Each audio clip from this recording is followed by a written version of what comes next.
Assalamualaikum warahmatullahi wabarakatuh. Perkenalkan, saya Kumala Nasya dari kelas 11 IPS 3 ingin mempresentasikan tentang revolusi Cina. Yuk simak video berikut ini. Pada gambar ini, sekarang revolusi Cina diperingati sebagai hari 10 kembar di Taiwan. Di Cina daratan, Hong Kong, dan Macau hari yang sama diperingati sebagai perayaan revolusi Cina.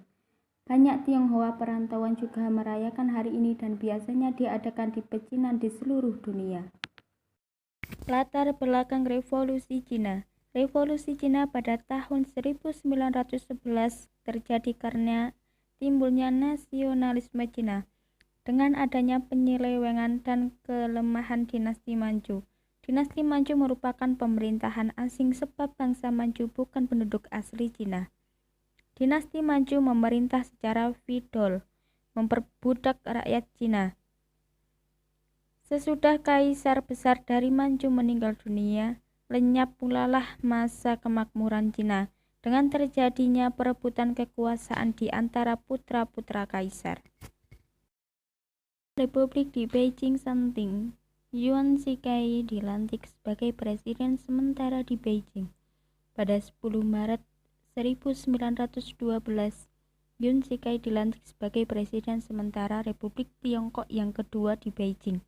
Pemerintahan yang berbasis di Beijing ini disebut juga pemerintahan Beiyang.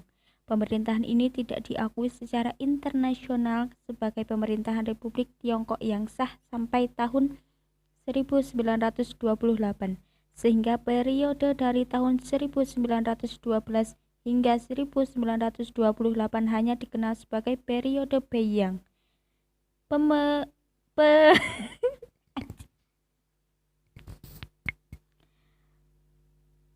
Pemilihan Majelis Nasional berlangsung sesuai dengan konstitusi sementara pada saat itu di Beijing.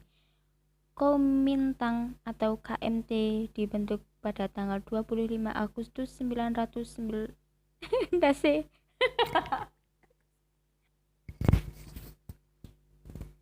Pada saat itu di Beijing, Kuomintang atau KMT dibentuk pada 25 Agustus 1912. KMT memegang mayoritas kursi sebagai pemilihan. Song Jiren terpilih sebagai ketua KMT.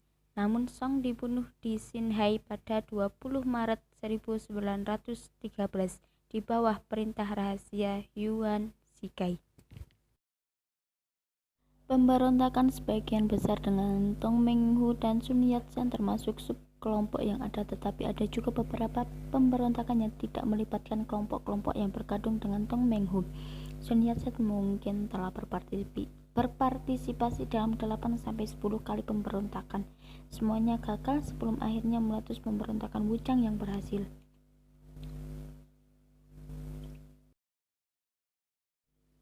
Akhir dari revolusi Cina, bangkitnya nasionalisme Cina. Cina Selatan kecewa terhadap bangsa asing dan kepada dinasti Manchu yang juga dinasti asing semakin meluas. Rakyat Tiongkok marah. Tanggal 10 bulan 10 tahun 1911 double pantai meletuslah revolusi di Wuchang dipimpin oleh Dr. Sun Yat-sen. Ia memproklamasikan Republik Tiongkok meliputi Cina Selatan dengan ibu kota di Kanton.